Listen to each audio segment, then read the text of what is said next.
ब्रह्मचारी ललित मित्र जी, ब्रह्मचारी शांति प्रभा, उपस्थित भाई और बहनों, यहाँ बुद्ध सूर्य विहार में भी, और जो लोग अपने अपने ठिकानों में बैठे हुए हैं और हर इतवार को इस कार्यक्रम में शामिल होते हैं, उन सभी को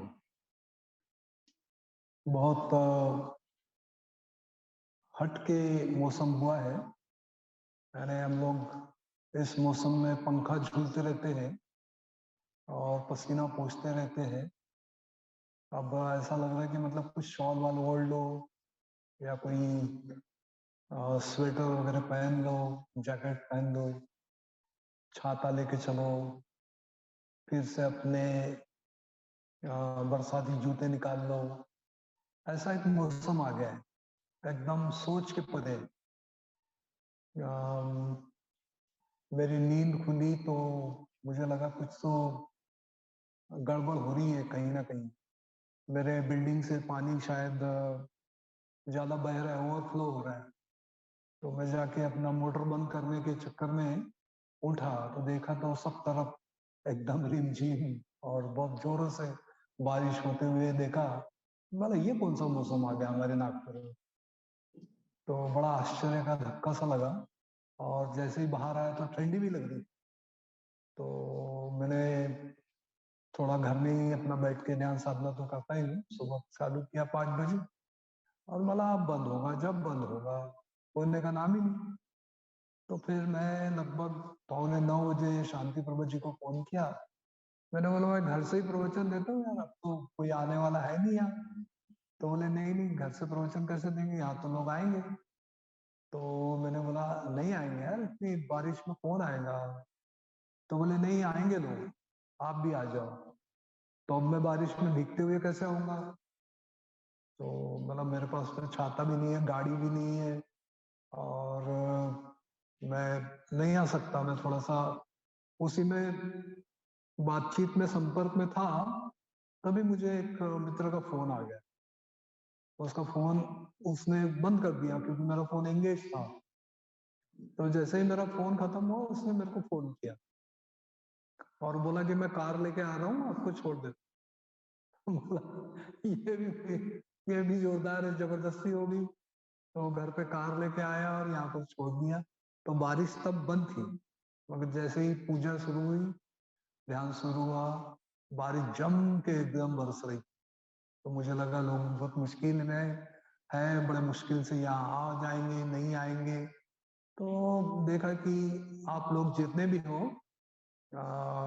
यहाँ पर आए हो, बड़ी मुश्किल से आए होंगे, और कुछ भीगते हुए, बल्कि ये पूरे भीगे हुए हैं, देखा हूं मैंने, पूरी शर्ट भीगी हुई है उनकी।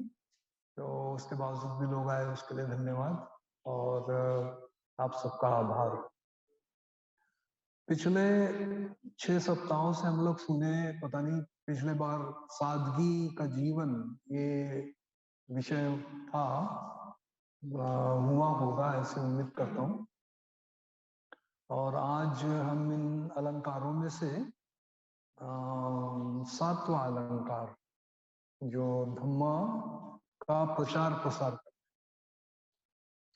तो अब ये अलंकार है, गहना है, एक ऑर्नामेंट्स है, और धम्मा प्रसार प्रसार करना है, धम्मा का लोगों तक मैसेज देना है। तो मैं 2002 और 3, ये 2 वर्ष इंग्लैंड में था।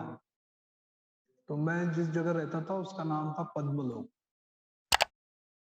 तो हमारा घर था ऐसा, हम लोग रहने वालों का, और हमारा श्राइन इस तरफ था।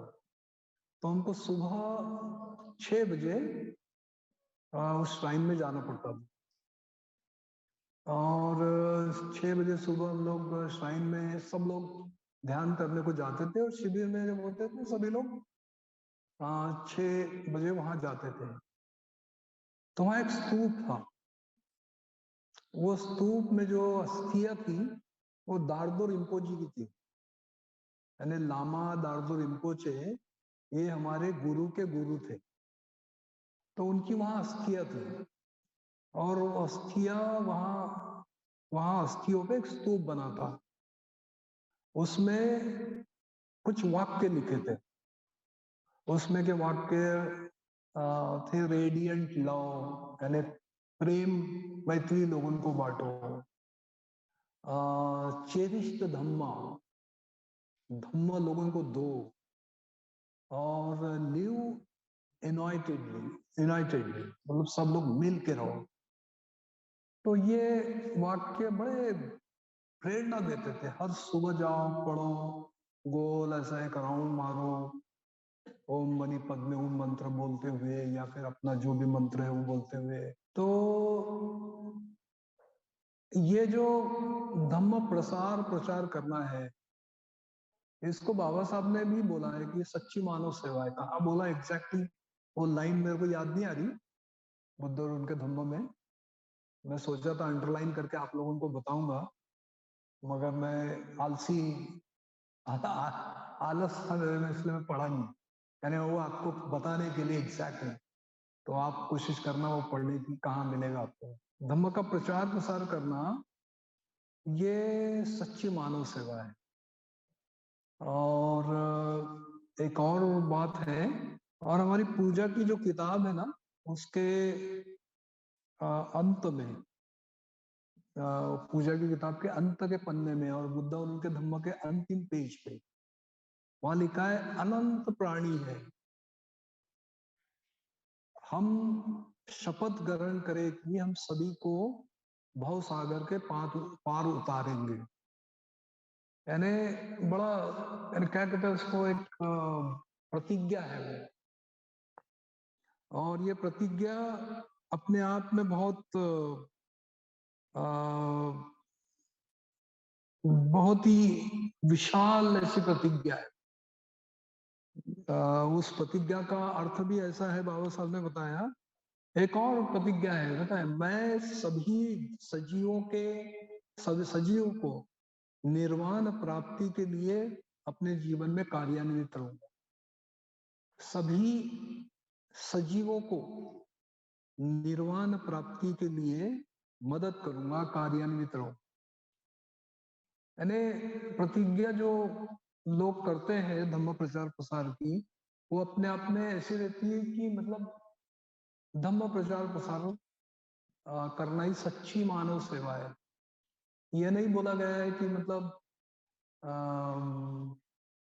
धम्म केवल महारों को दूंगा, या धम्म केवल अपने जाति को दूंगा, या धम्म केवल महिलाओं को दूंगा, या धम्म केवल पुरुषों को दूंगा, या धम्म केवल बच्चों को दूंगा, या धम्म केवल केवल, ऐसा केवल में नहीं बैठा।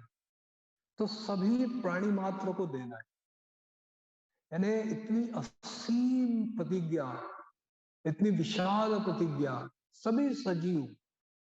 यानी इमेजिन, मतलब देखो, एक वैदेही नाम की महिला बुद्ध के कथाओं में पढ़ने को मिलती है।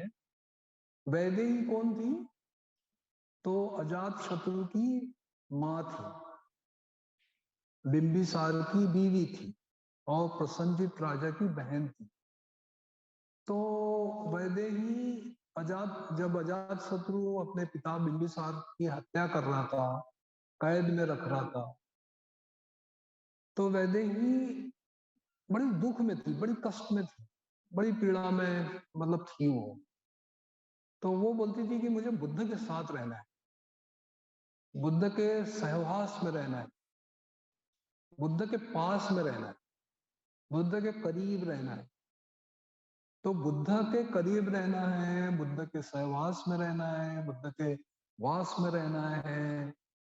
तो इसका मतलब वो बुद्ध के पास, यानी उस उनके बॉडी के पास या उनके घर के पास, उनके विहार के पास में नहीं बोलती थी, क्योंकि वो तो रानी थी, महारानी थी।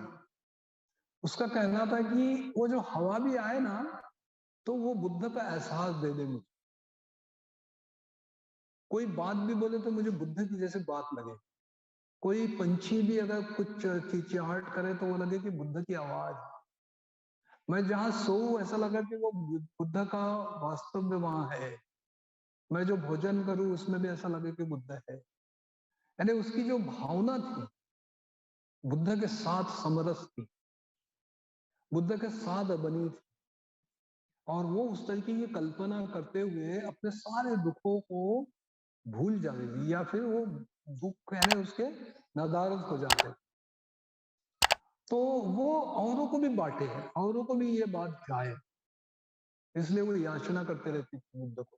और अपने पति को बिंबिसार को जब मिलने जाती थी तो ऐसा कहते हैं कि वो अपने बदन में मद लगा के जाती थी। शहद बोलते हैं ना, शहद लगा के जाती, क्योंकि अजात शत्रु ने अपने पिता को, यानी उसको भूख, उसको खाना नहीं देना, कुछ नहीं देना, और उसको ऐसे मरने देना, ऐसे अवस्था में कैद करके रख। तो वैसे ही मिलने जाती थी तो वो उसका बदन चाटता था और उसके बल पे वो अपना भरण पोषण करता था। तो वो उसको पता चला तो वो भी बंद करा दिया था अजात शत्रु ने। तो इस तरीके से वो जो सजीवों को मदद करने की भावना जिनमें होती है वो वाकई में धम्म प्रचार प्रसार कर सकते हैं। यानी धम्म का प्रचार प्रसार करना यानी एक तरीके से लोगों के जीवन में परिवर्तन लाने के लिए किसी भी स्तर पे जाकर कार्य करना। और इसका बड़ा उदाहरण, बड़े दुनिया के सबसे बड़े बोधिसत्व अगर हम देखते हैं तो तथागत बुद्ध थे। जातक कथाएं 500 लगभग 50 के लगभग 550 के लगभग जातक कथाएं। उन जातक कथाओं में आप अगर देखेंगे तो बुद्ध कई तरीके से जन्म लेते हैं लोगों को मदद करने के। प्राणी के रूप में लेते हैं, पक्षी के रूप में लेते हैं, हिंस्र प्राणी के रूप में लेते हैं, गरीब आदमी के रूप में लेते हैं, राजा के रूप में लेते हैं, और लोगों को मदद करते हैं, उनके जीवन से कष्ट को दूर करते हैं। अब हम लोग रतन सूत्र को पढ़ते हैं। रतन सूत्र ये ऐसे समय में बुद्ध ने लोगों को बताया है जब भूखमरी थी, जब लोग खाने को तरस रहे थे, जब लोग खाने के लिए मतलब खाना नहीं मिल रहा था तो मर रहे थे, लड़ाइयां कर रहे थे। उस समय में वो वहां उनको बोलते हैं मैत्री से रहो, मैत्री के साथ में बर्ताव करो, मैत्री मैत्री भावना ध्यान साधना करो, अकेले में रहो। यानी धम्म के बगैर जीना ये खाने के बगैर जीने से ज्यादा दुखदाई है। धम्म के साथ में जियो, और धम्म वो मैं जीता हूं उसका उदाहरण लोगों को बताओ, उसके साथ बने रहो।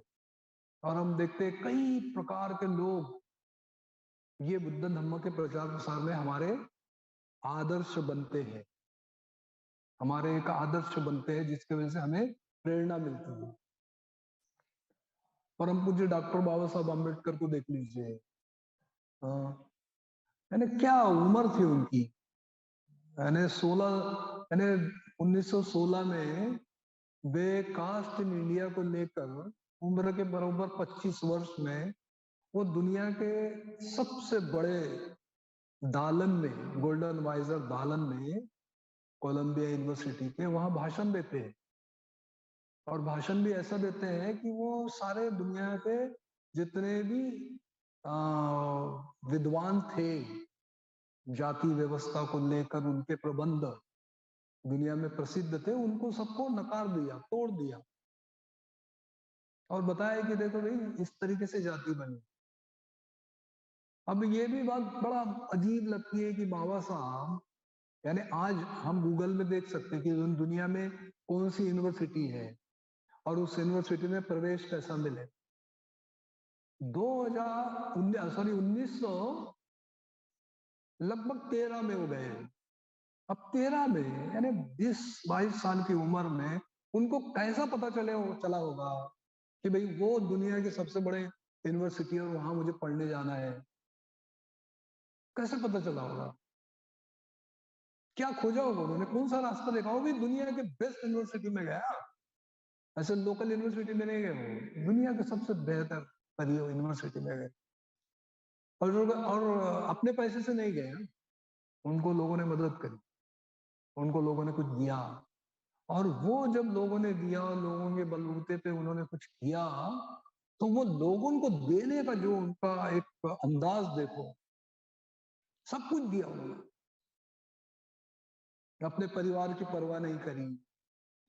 परवाह यानी बेपरवाह नहीं थे वो, ऐसे बेपरवाह नहीं थे वो लोगों का ख्याल पूरी तरह से रख के दिए। अपने परिवार के प्रति भी बहुत ज्यादा संवेदनशील थे, अपने परिवार का भी बरोबर ख्याल रखते थे। पर एक होता ना, जैसे मतलब आ, हम बोलते हैं कि भाई आ, मेरा परिवार, मेरा सब कुछ, मैं वो नहीं करते रहे। वो बहुत बैलेंस और संतुलित, आजाद और बड़े ऊंचे ख्याल के थे। इसलिए हम सभी उनका लोहा मानते हैं, इसलिए वो हमारे सबके यानी एक ऐसे आदर्श, प्रेरणा देने वाले एक व्यक्तिमत्व है। और जब वो कहते हैं कि प्रचार प्रसार करो, यही सच्ची मानव सेवा है, तो हमारे लिए ये शब्द जो है ना, वो शब्द नहीं होना चाहिए। हमारे लिए वो शब्द उनको किया हुआ एक वचन, दिया हुआ वचन होना चाहिए। और हमने उनको जो वचन दिया है, तो मान लीजिए कि हम जो धर्म प्रचार के कई तरीके हैं, वो उन तरीकों को इस्तेमाल करना चाहिए। अब जरूरी इसके लिए पढ़ना लिखना ही जरूरी नहीं है, पढ़ा लिखा होगा वही बताएगा, ऐसा नहीं है। पुराने जमाने में कोई कोई स्कूल नहीं थी, बुद्ध के काल में कोई कॉलेज नहीं थी, कोई यूनिवर्सिटी नहीं थी। उसके बावजूद भी जो दुनिया की यादी बनी, दुनिया बनाने वालों के की यादी बनी, मेकर्स ऑफ द यूनिवर्स, उसमें भारत के 4 लोगों का नाम, एक है तथागत बुद्ध का, एक है महावीर का, और एक है राजा अशोक का, और बाबा साहब का। अब ये 3 जो लोग देखते हैं हम, तो ये स्कूल और पाठशाला इनका था ही नहीं। हाँ? पाठशाला थी नहीं राजा अशोक के टाइम में। शायद कोई हो सकता है, एक राजा होने के नाते उन्होंने लिपि कलाए होंगे, पर ये 2 आदमी तो बिल्कुल स्कूल नहीं गए, मगर दुनिया बनाने वालों में इनका नाम, मेकर्स ऑफ द यूनिवर्स, यानी इन्होंने डायरेक्शन दी। तो वही, जब तुम पढ़े नहीं हो, तो कोई तो तुम्हारे तुम्हारे में कुछ कला होनी चाहिए, बात करने की तो कला होनी चाहिए कम से कम। इन्होंने तो बात ही करी, ना तलवार उठाए, ना कोई क्लास लिया बैठा के, ना कोई कलम लिया हाथ में, उन्होंने केवल लोगों से संपर्क किया। और जब संपर्क की बात करते हैं हम, तो संपर्क करने की कला उन्होंने सिखाई। लोगों की भाषा उनको नहीं आती होगी, लोग किस अंदाज में जीते होंगे वो मालूम नहीं होगा उनको, पर उन्होंने जो भी बताया, वो बताने के बाद उनको लगा कि इससे बेहतर दुनिया में कोई चीज नहीं है। उनको रास्ता मिल गया, उनको अपने जीवन में एक डायरेक्शन मिल गई कि ये मेरे अपने जीवन में उतारना है। तो क्या बताया उन्होंने, ऐसी कौन सी बातें बताई? तो अपन देखते हैं कि पहले 5 शिष्यों को जब मिले, तो 5 शिष्यों के साथ में उनको उन्होंने दुत्कारा। उनको दुत्कारने का उनका अंदाज क्या था? भाई तुम हमारे साथ में रहे हो, अपना एक साथ जीवन जीने का हमारा तरीका था, आप उस तरीकों को भूल गए हो, इसलिए तुम अब नाकारे हो गए हो, तुम किसी काम के रहे नहीं हो। तो उन्होंने बोला कि भाई ठीक है, मगर क्या मैं जो बता रहा हूं वो सुन पाएंगे? और जब वो अपना कथन बताने लगे कि मैं कैसा रहा, क्या किया, क्या खाया, और क्यों मैं ऐसे हो गया हूं, तो उस बात का पूरा भरोसा करने लगे वो। यानी कम्युनिकेशन में क्या था? पूरी सच्चाई थी, बनावटी नहीं था। यानी कम्युनिकेशन कैसा होना चाहिए? सत्य, वास्तविक, फैक्ट, कोई छुपाना छिपना नहीं। तो प्रभावित हो गए वो लोग। यानी उन्होंने कोई जादू चमत्कार भी नहीं दिखाया। उन 5 लोगों को ये बताया कि देखो, मैं ऐसा जिया हूं, मैं अपने आप को देखता था। अपने आप को देखते देखते मैंने जब पूरी दुनिया का एक दृश्य देखा, तो मैंने देखा पूरी दुनिया दुखी है, और दुख का कारण तृष्णा है, और तृष्णा को हम दूर कर सकते हैं, और उसका मार्ग भी मैंने खोजा है, और वो मार्ग है आर्य अष्टांगिक मार्ग। तो सबसे पहले उन्होंने उनको देखना सिखाया। यानी एक सत्य आदमी ने सत्य को देखना सिखाना। क्योंकि पूरी दुनिया में हम लोग जब देखते, दुनिया हमारे घर में, अपने घर में देखते हैं, तो कोई किसी को सुनता नहीं, कोई किसी से ठीक से बात नहीं करता। हर कोई आदमी पूर्वाग्रह से एक दूसरे को देखते हैं। ये व्यक्ति फलाने ऐसे है, ये व्यक्ति फलाने ऐसे है, ये व्यक्ति ऐसा ही रहेंगे, ये कभी बदलने वाले नहीं, ये जीवन में परिवर्तन कर नहीं सकते, ये बोलेंगे अलग करेंगे अलग। यानी लोगों ने मन में पहले ही एक दूसरे के बारे में मत बना लिए हैं। तो जब मत बना लिए हैं तो सच्चाई नहीं रहेगी ना। तो मत को सच्चाई बोलने लगे, मैं जो बोलता हूं वो सच है। तो भाई सच तो हमारी अष्टांगिक मार्ग संघर्ष जी का अगर पढ़ते हैं, तो वो कहते हैं कि सिवाय बुद्ध के कोई भी आदमी सच नहीं बोल सकता है। सिवाय बुद्ध के कोई भी आदमी सच नहीं बोल सकता है। जो भी बोलेगा वो एक तो उसके मन में उत्पन्न हुआ लोभ, उससे वो कोटेड रहेगा, या उसके मन में उत्पन्न हुआ द्वेष, उससे वो कोटेड रहेगा, या फिर मूर्खता भरी रहेगी। यानी लोभ मोह द्वेष के ही प्रभाव में वो बात करेगा, उसका अपना अनुभव नहीं रहेगा। वो किसी किताबों का अनुभव रहेगा, या किसी से सुनी सुनी बातें बताएगा, और उस बात को वो क्या करेगा? थोपेगा। थोपेगा। वो ये नहीं बोलेगा कि मुझे ये इस क्षण ये लग रहा है। क्योंकि मैंने बताया ना, सुबह मैं उठा तो मैं सोचा अपनी मोटर बंद करने जाऊं, क्योंकि पानी बह रहा है। मुझे ये ख्याल ही नहीं कि बारिश अप्रैल महीने के 30 तारीख को आ सकती है, वो भी ऐसी धमाधम। मैंने तो मत बना लिया, फिक्स कर लिया। ऐसे ही हर क्षण अपने मत बनाते रहते हैं और बदलते रहते हैं, मगर हम मानते नहीं कि ये बदल रहा है, और इस वजह से हमारा कोई भी संपर्क, ये सच्चा संपर्क नहीं होता। और इस वजह से हम बुद्ध की तरह किसी को भी प्रभावित नहीं कर सकते। हम अगर प्रभावित करते भी हैं तो हमारा प्रभाव वो एक तो स्वार्थी होता है, या फिर कहीं ना कहीं दूसरों को प्रभावित करने के लिए कह रहा हूं, इस अंदाज में होता है, पर वो सत्य नहीं होता है। और धम्म यानी सत्य, धम्म यानी परिवर्तन करना, धम्म यानी बदल के लिए तैयार रहना। बदल के लिए तैयार रहना मतलब दूसरा व्यक्ति भी कुछ कह सकता है, उससे भी मुझे सीखना है।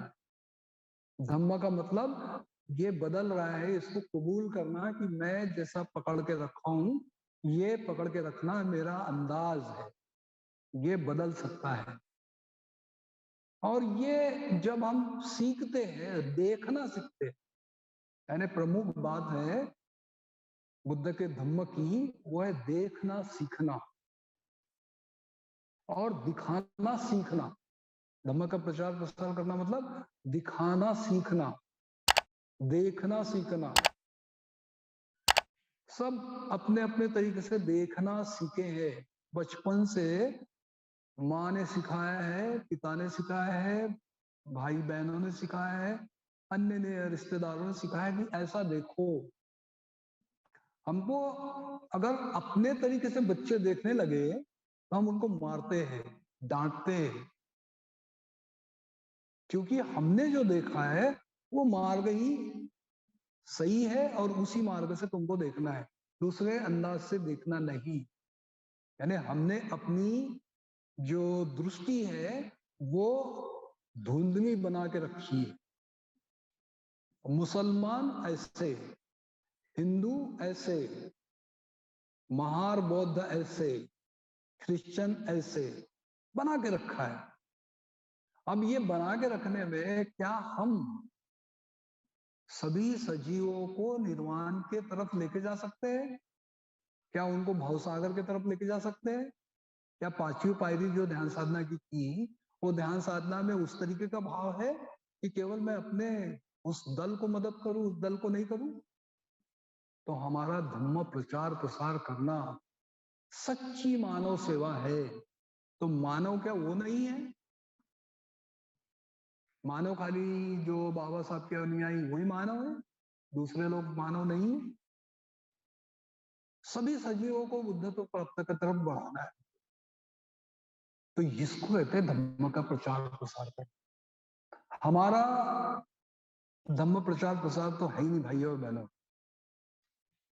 क्योंकि धम्म प्रचार प्रसार करने के लिए हमको इंतजार नहीं करना पड़ेगा कि यार मुझे अभी धम्म मित्र बनना है, फिर मैं धम्मचारी बनूंगा, फिर मैं फलाना करूंगा, फिर ढिकाना करूंगा, फिर मैं नहीं, अब ऐसा नहीं करना है। मुझे थोड़ी सी दृष्टि आई है, थोड़ी सी। क्या दृष्टि आई है? मुझे 5 शिलों का आचरण करने की दृष्टि आई है। बाबा साहब के 22 प्रतिज्ञाओं को देखने की दृष्टि आई है।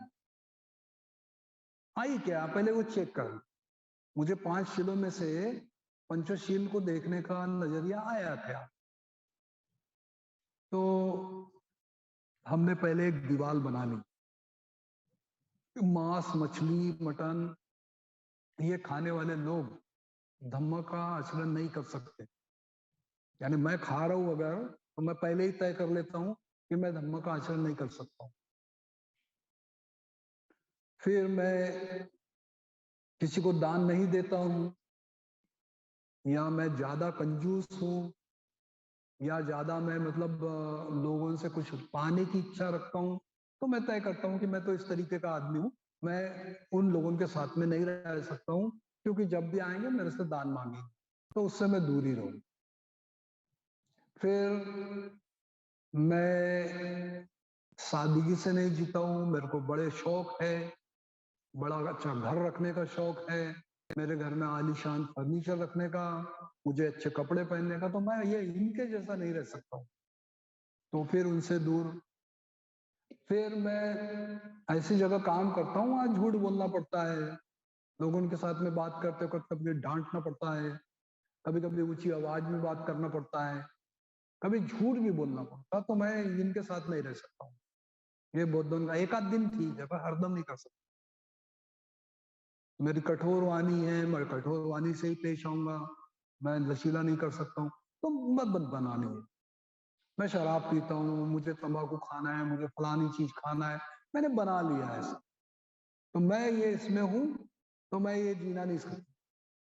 कुछ लोग हैं, मैं जीता हूँ, यहाँ भी आता हूँ, वो भी करता हूँ, यहाँ भी आता हूँ, क्या फर्क पड़ता है, मैं पैसा कमाने वाला हूँ, मुझे नौकरी है, सरकारी नौकरी है, मैं अपने मर्जी का मालिक हूँ, मैं करूँ, मेरे को क्या परवाह है, मैं खाऊंगा भी और यहाँ भी आऊंगा, यहाँ नहीं बोले तो कहीं और जाऊंगा, जाऊंगा, मैं करूंगा। तो ये है एक तरीके का हमारा धुंधला बुद्ध धम्म देखना, असत्य तरीके से बुद्ध धम्म देखना। बुद्ध का धम्म क्या बताता है? मैत्री करना, प्यार करना। यानी पहला शील क्या है? मैत्री करना, मैत्री पूर्वक दूसरों से व्यवहार करना। यानी इसका मतलब क्या हुआ? दुश्मनी नहीं करना है, द्वेष नहीं करना है, गुस्सा नहीं करना है,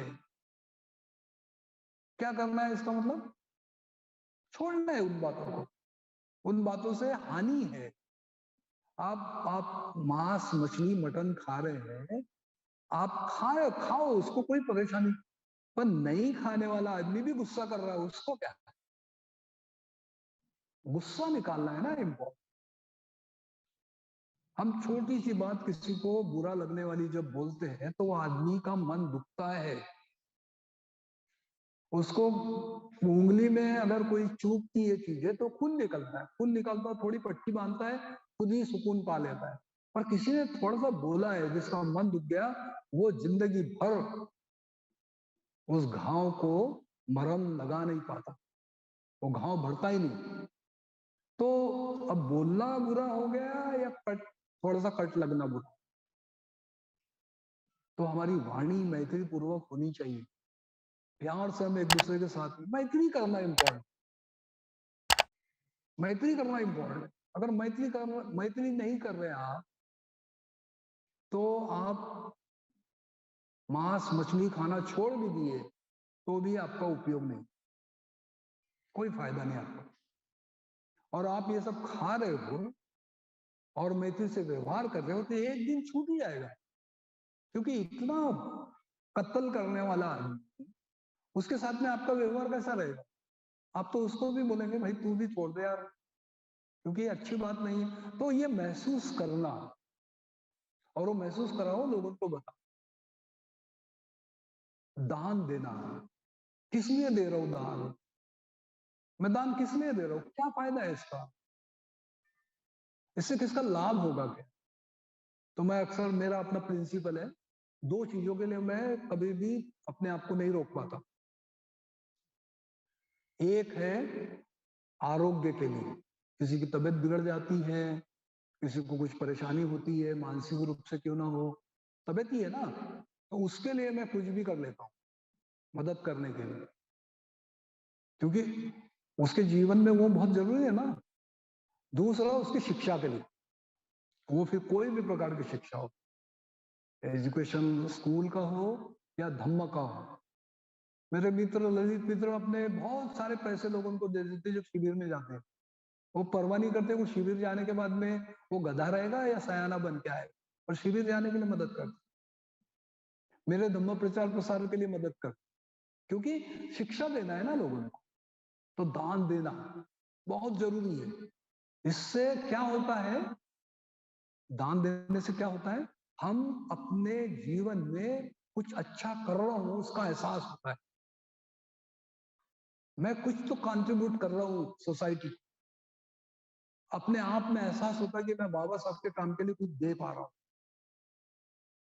और छोटी छोटी आदत लगाओ, आपके जेब में ना 10 20 50 रुपए ऐसे ही चूरा होके फेंकने लायक हो जाए। कोशिश करो कि कहीं ना कहीं कोई भिखारी, कोई गरीब, कोई गरजू दिखता है, उसको 200 200 रुपए रोज देने की, 100 रुपए, मतलब मैं कैसे बांट सकता हूँ इसका ख्याल करो, दो, वो याद रखेगा, उसको मदद करो।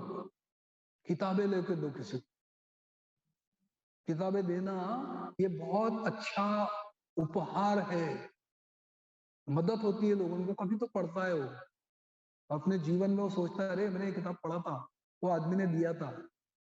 आपको बड़ा अच्छा उदाहरण मालूम होगा, होना चाहिए इसमें का, परम पूज्य डॉक्टर बाबा साहब आम्बेडकर को केडुस्कर गुरुजी ने किताब दी, उस किताब के भरोसे आज वो बुद्ध की तरफ बढ़े।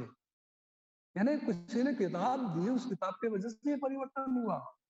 यानी कितना बड़ा धम्म प्रचार प्रसार हुआ, छोटा प्रचार नहीं है। आपने एक आधा कोटेशन पढ़ लिया किसी किताब से और किसी मित्र को बता दिया कि आज मैंने ये धम्मपद का ये कोटेशन पढ़ा भाई, ये बड़ा अच्छा है, तो वो उस कोटेशन से, उस धम्मपद से उसके जीवन में परिवर्तन आता है। एक 25 से 30 साल पहले एक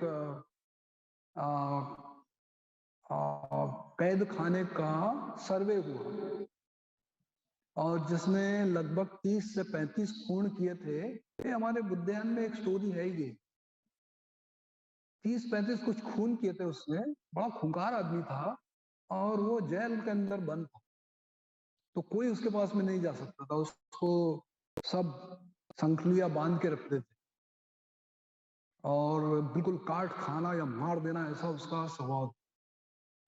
तो उसको फांसी की सजा हुई थी, फांसी की सजा हुई थी और फांसी की सजा के लिए लगभग 6 महीने का अवधि थी। तो सब सेवाएं उपलब्ध होती है जेल में।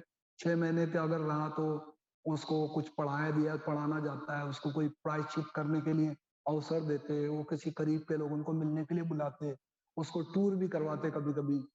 तो उसको किसी एक बौद्ध भिक्षु ने धम्मपद दे दिया। वो धम्मपद में गाथा पढ़ा उसने। तो गाथा में लिखा है कि जो एक दूसरे के साथ में बैर करता है वो बैर से बैर बढ़ता है, तो बैर बढ़ाने वाला आदमी अपने आप को ही खत्म करता है और मैत्री से मैत्री बढ़ती है और ऐसा आदमी सुख से रहता है। तो उसको वो कोटेशन इतना अच्छा भा गया, उस कोटेशन के बल पे वो अपने आप में प्यार करने लगा। और जब अपने आप से प्यार करने लगा तो वो सारी जो उसकी हिंसात्मक कृतियां थी वो बंद करना चालू हो गया और लोगों को यकीन नहीं आने लगा कि ये वही है, ये वही है क्या, क्योंकि बड़े प्यार से बात करने लगा, लोगों को मदद करने लगा। बोले ये किताब मुझे मेरे जीवन के पहले मिलना चाहिए था, अगर पहले मिल गई होती तो मैं कैसा व्यक्ति बन गया होता, ऐसा होता ही नहीं था। यानी कितना बड़ा परिवर्तन कुछ संवादों से आ सकता है, कुछ किताबी आ, वाक्यों से आ सकता है। तो धर्म प्रचार के लिए ये किताबें, ये ग्रंथ बहुत मायने रखता है। मैं अपने दोस्तों को बोलता हूँ कि तुम्हारी उम्र अगर 40, 42, 45 हो गई है तो ये त्रिपिटक पढ़ना चालू करो। मज्जिद निकाय, दिग्ग निकाय, संयुक्त निकाय, अंगुत्तर निकाय, खुद्दक निकाय। खुद्दक निकाय के 15 ग्रंथ अलग है। यानी ये जब हम पढ़ते हैं तो हमारे दिमाग में आता है कि ये यार कितना, मतलब लोगों ने कितना कष्ट किया होगा। और ये फिर अपने जीवन में जब हम इसको उतारते हैं तो देने का मन होता है। और जब देने वाला आदमी देने के उस चक्कर में रहता है तो वो सादगी का जीवन जीता है, उसको किसी चीज का आकर्षण नहीं होता है, कोई चीज में वो फंसता नहीं है और वो आदमी सच बोलता है, सच बोलता है, कबूल करता है अपनी गलतियों, माफ करता है, छोड़ देता है। और जब ये चारों शीलों का आचरण होता है तो उसको अपने जीवन का एहसास होता है, स्मृति का एहसास होता है कि जीवन क्षणभंगुर है, जीवन का कोई मायना नहीं है, आज है कल नहीं है। तो ये जीवन का मैं अच्छा उपयोग करूं। कई बीमारी आ जाती है, हमको पता ही नहीं चलता। यानी हमारे शरीर, हमारा जो शरीर है ये रोगों का घर है। हम आज बहुत मजबूत दिख रहे हैं, हम डॉक्टर की तरफ जाते हैं, थोड़ा सर दुखता, पता चलता कि ब्रेन ट्यूमर है। कोई जाता है अपने आप को, पेट दर्द करता है, पता चलता है पेट में कैंसर है। किसी को जाता है अपने अस्पताल में चेक करने के लिए तो पता चलता है कि उसको तो बड़ी भारी बीमारी है कोई। यानी पहले तो अच्छा दिख रहा था, खा पी रहा था, अच्छा मजा कर रहा था, पर जैसे ही वो जाता है तो पता चलता है ये सब बीमारी है। तो हमारा शरीर रोगों का घर है और इस शरीर का इस्तेमाल अगर हम बुद्धत्व प्राप्त के लिए करें और औरों को भी अगर कुछ देने के लिए करें तो ये काम सर्वश्रेष्ठ काम है। क्योंकि सभी सजीवों को मैं बुद्धत्व प्राप्ति के लिए मदद करूंगा, मैं सभी सजीवों को भव सागर से पार करूंगा, ये प्रतिज्ञा है। और ये प्रतिज्ञा में अगर मैं अपने घर के लोगों को ही अगर मैं मैत्री से अच्छे कामों के लिए, अच्छी बातों के लिए अगर सहायता नहीं कर रहा हूं तो सवाल खड़ा करना चाहिए कि ऐसा मेरे साथ क्यों होता है, क्या रीजन है। मैं करता हूं, दूसरे मेरे जीवन के लिए रिस्पॉन्सिबल नहीं है। दूसरों को मैं उंगली आराम से दिखा सकता हूं पर दूसरे है ना, वो अपना काम करेंगे। मुझे धम्म का प्रचार करना है, मुझे औरों को मदद करना है, मुझे लोगों के दुखों को दूर करना है।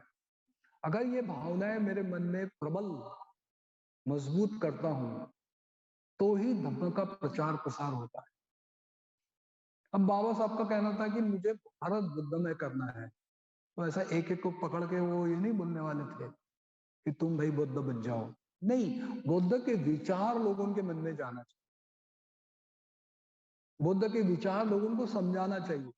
लोग अपने बाह्य स्वरूप को नहीं बदलाएंगे, लोग नमस्कार करेंगे, लोग राम राम भी कर सकते हैं, लोग जय यीशु भी कर सकते हैं, मगर वो जो करेंगे वो आपके साथ में अच्छा व्यवहार करेंगे, ये इंपॉर्टेंट है।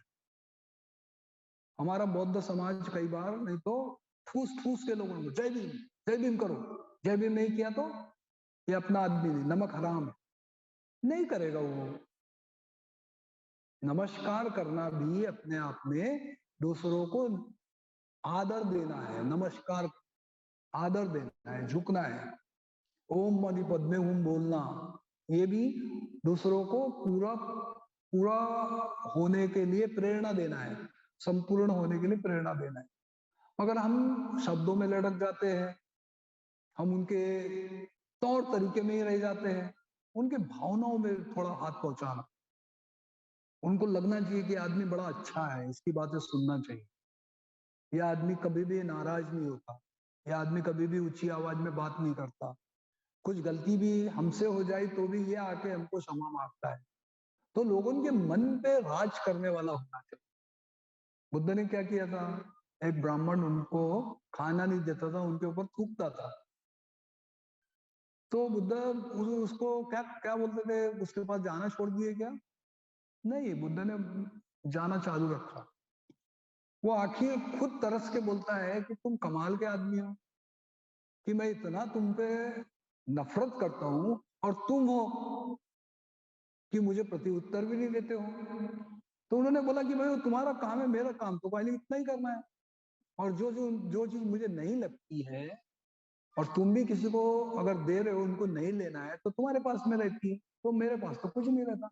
ये भाव एक धम्म प्रचारक को अपने मन में मजबूत करना पड़ेगा, और हम सभी को धम्म प्रचारक बनना है, सभी को धम्म प्रसार करने वाले बनना है। चीवर धारण नहीं करना है, चीवर धारण करे तो बहुत अच्छा है, बड़े साहस की बात है। चीवर धारण करना बड़े साहस की बात है, ये कोई मतलब आया मन में और कर लिया ऐसा नहीं, जो कर लिया वो चले जाते विचार। मगर एक आधा भिक्षु बनना, रास्ते पे घूमना, अपना राइट कंधा खुला करके सभी मौसम में घूमना, ठंडियों में चप्पल ठीक से नहीं है उसके उसके पास में खाने का कुछ पता नहीं है, ये जीवन जीना अपने आप में बहुत बड़ा त्याग है, और उससे बहुत प्राप्ति हो सकती है। और यही लोगों के सामने उदाहरण देना बहुत जरूरी है। घर में कंफर्ट रहना बड़ा आसान है, घर में एकदम सुस्त बने रहना, लोगों के साथ में बात नहीं करना, और बोलता है कि मैं शिलाचरण हूं, तो ये खाली दिखावा करने वाला धम्म प्रचारक प्रसारक नहीं हो सकता है।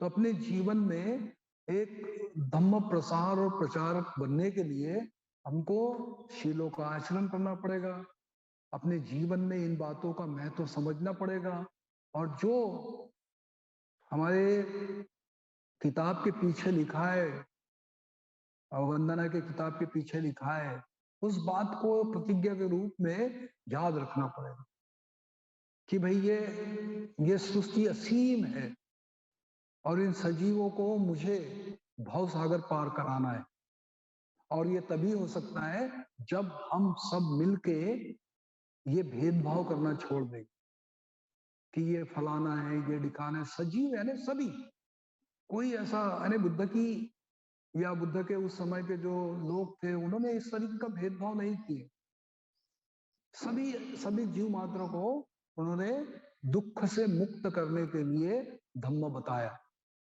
और इसीलिए मैंने बताया ना कि चेदिष्ट धम्म, यानी बनते के जो गुरु है वो बताते हैं कि चेदिष्ट धम्म,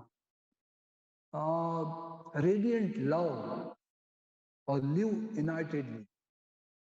ये जो हमारे पास में जो मैसेज आता है, संदेश देने वाले जो संदेशवाहक है, वो बहुत बड़ा हम पर भरोसा कर कर हमको ये प्रतिज्ञा करने के लिए उकसाते हैं, प्रेरणा देते हैं। इसलिए हमको भी प्यार करते सीखना चाहिए, मैत्री करना सीखना चाहिए। और मैत्री और प्यार करने के लिए हमारे को बड़ा अपना हृदय बड़ा करना पड़ेगा।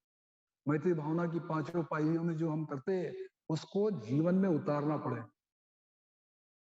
और न्यू यूनाइटेड, ये सभी मिल के एक साथ रहना, जिसको हम क्या कहते हैं, सुसंवादित रहना, ये सबसे दुनिया का कठिन काम है। ये बहुत कठिन काम है। और वो बात हमारे लामा जी बताते हैं। तो ये बातों को ध्यान में अगर रखते हैं और उस तरीके से, ज्यादा नहीं, थोड़ा सा कम से कम मैं शुरुआत तो कर दूं। और शुरुआत करने के लिए आपको कई बार प्रश्न पड़ेगा कि शुरुआत करूं तो कैसे करूं। मेरा स्वभाव तो ऐसा है, मैं तो किसी से बात नहीं करने वाला हूं, मैं तो अपनी ही बातें हाँकने वाला हूं, मेरे को सुनने वाले लोग चाहिए। तो थोड़ा अपने स्वभाव को बदलने की कोशिश करना है। और माध्यम ऐसा है कि कोई अगर आपको दिखता है कि उसमें धम्म की थोड़ी रुचि है, तो उसको बताओ कि नागलोक में हर संडे को एक पूजा का क्लास चलता है, प्रवचन होता है, ध्यान साधना होती। एक आदमी को प्रेरित करो, 2 आदमी को अपने साथ में लेके आओ। एक दिन का शिविर होता है, उस शिविर में अपने साथ लेके आओ, परिवार लेके आओ। यहाँ शिविर होने के बाद में उनकी अगर प्रेरणा बहुत मजबूत होती है तो उनको बोर धरन लेके जाओ, उनके पैसे भरो। कोई अगर गरीब है, नहीं कर सकता, उसके पैसे भरो। तीर्थ यात्राएं करने लेके जाओ, नजदीक नजदीक के विहारों में घूमने चले जाओ। हमारे तीर्थ स्थल क्या होना चाहिए, हमारे विहार। जैसे हिंदू समाज के लोग अपने मंदिरों में जाते हैं, घंटा बजाते हैं, दूर से चप्पल निकाल के प्रणाम करते हैं। हमने उसी तरीके से जागरूक होकर वहां जाके पूजा करना चाहिए, अपनी भावनाओं को परिवर्तन करना चाहिए। हमारे लोग कहाँ जाते हैं, होटल में जाते हैं, बार में जाते हैं। हमारे लोग कहाँ जाते हैं, कहीं ऐसे बातचीत करने चौराहे पे खड़े होते हैं। उससे बेहतर है ना किसी विहार में लेके जाओ, वो विहार में बुद्ध मूर्ति होगी, अलग अलग फोटो होगी, अपने बच्चों को उनके प्रदर्शन कराओ, दिखाओ। यही प्रचार प्रसार के लिए लोगों का तैयार करना है, लोगों के साथ में अच्छा संपर्क करना है। अगर थोड़ा और आगे बढ़ते हैं तो हमारे यहाँ बुद्धायन होती है मैगजीन। वो मैगजीन भेंट करो, वो लोगों को 2-3 महीने में एक बार निकलती है। आप तय कर लो कि मुझे 10 लोगों को यह बुद्धायन देना है, अपने पैसे से देना है। 10 लोगों को अगर आपने वो बुद्धायन दिए तो वो 10 लोगों में हो सकता है 2 लोग अपने पैसे से और दूसरों को दे दे। तो आप किताबों के माध्यम से भी लोगों को धम्म में जोड़ सकते हैं। और ज्यादा नहीं, 3 महीने में 300 रुपए खर्चा करने की बात होता है। 30 रुपए का एक किताब है, अगर बढ़ गया होगा तो 40 का होगा। तो आप उसको लोगों 10 लोगों का नहीं जमता, 5 लोगों को दे दो। बुद्ध और उनका धम्म छप किसी के पास में होता, वो उनको दे दो। धम्म पद लोगों को दो। यानी वेरियस अप्रोच है, बहुत सारे तरीके हैं। क्योंकि बुद्ध का धम्म प्रचार प्रसार करने के बाबा साहब कहते हैं कि मेरे 100 भाषण और किसी महान गायक का एक गीत इसकी कोई बराबरी नहीं कर सकता। वो गाने में इतना भावना परिवर्तन करने का एक भाव होता है कि लोग बुद्ध और बाबा साहब के करीब चले जाते। तो हो सकता कोई गायक है, कोई कथाकार है, कोई नाटक करने वाला है, कोई कम्युनिकेशन करने वाला, कोई अच्छे चित्र बनाने वाला है। तो कई तरीके से अपने भीतर की प्रतिभा निकाल के बुद्ध का धम्म लोगों तक पहुंचाना जरूरी है। अलग अलग अंदाज में लोगों को बुद्ध के धम्म से करीब लाना जरूरी है। और ये सारे माध्यम धम्म प्रचार और प्रसार के हैं दोस्तों।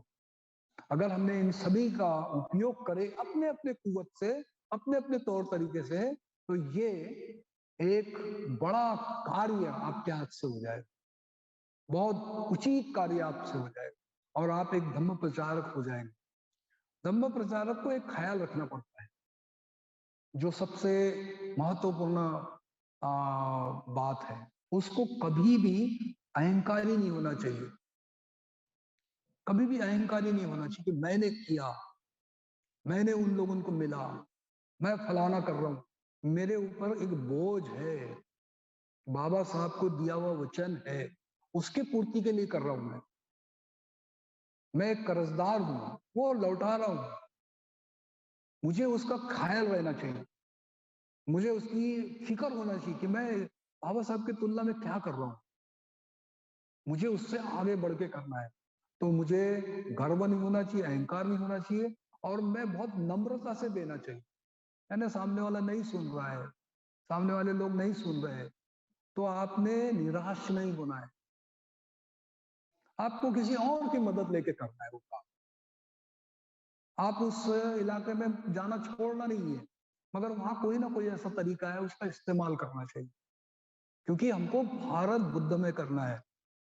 और भारत बुद्ध में करते हुए हमको ये विभिन्न तरीकों से समाज के बीच में जाके धम्म का प्रचार प्रसार करना है। तो भाई और बहनों, बहुत सारी बातें धम्म प्रचार प्रसार में आपके भी मन में होती होंगी, और उम्मीद है आप सब लोग करते भी होंगे अलग अलग तरीके से। तो मैं आपको ढेर सारी शुभकामनाएं देता हूँ, इससे आगे और भी हम ज्यादा जोरों से करते रहेंगे और बाबा साहब का सपना साकार करेंगे। तो आप सभी को धन्यवाद देता हूँ, इतने बड़े परिवर्तन वातावरण में भी आप लोग यहाँ पर आए हैं, और हमारा ये जो वर्ग हुआ है उसके लिए आयोजकों को भी धन्यवाद देता हूँ। यही रुकता हूँ। जय भीम।